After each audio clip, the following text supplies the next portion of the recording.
Дзука Беня более полувека посвятил тренерской деятельности. За это время он воспитал целую плеяду выдающихся борцов, победителей и призеров чемпионатов мира, Европы и Советского Союза. Ветеран и сегодня в строю проводит ежедневные тренировки с молодыми борцами. Среди выступивших на открытии турнира был и воспитанник Дзуки Беня, чемпион Европы Раш Хутаба. Очень приятно, что сегодня в нашем турнире участвуют республика Северного Кавказа, городов России. Потому что Дзука Беня заслуживает, чтобы на его турнир приезжали многие спортсмены, тренера, которые его знают. Дзука заслуженный тренер, можно сказать, СССР.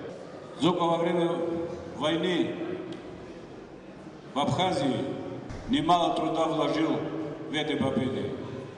Я хочу еще раз ему лично поздравить с началом этого турнира. Я думаю, что турнир будет большим международным турниром. В турнире приняли участие более 150 молодых спортсменов. Были представлены все районы республики, а также молодые борцы с Кабардино-Балкарии, Дагестана и Краснодарского края. Дядю Зуку я знаю больше 30 лет. Первый раз я приехал в Абхазию еще в 1984 году. С тех пор он очень уважаемый человек. Кабарде его очень любят, знают его все, кто отношение к борьбе имеет. Называем его дядя Зука, также в Кабарде. Часто приезжаем сюда на соревнования, приезжали и будем приезжать в нашу братскую Абхазию. Очень любим Абхазию. Будет с каждым годом набирать обороты, расширится, конечно, турнир. Спортсмены соревновались в 11 весовых категориях. Победителями стали гудаутцы Амар Хашик, Аван Гирзмава, Осман Хашик, Селим Куртаглы.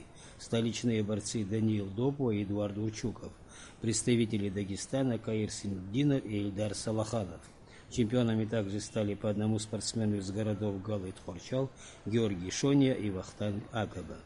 Организаторы турнира уверены, что география участников соревнований в будущем году обязательно расширится. Инвер Рджения, Адам Рджения, Абхазское телевидение.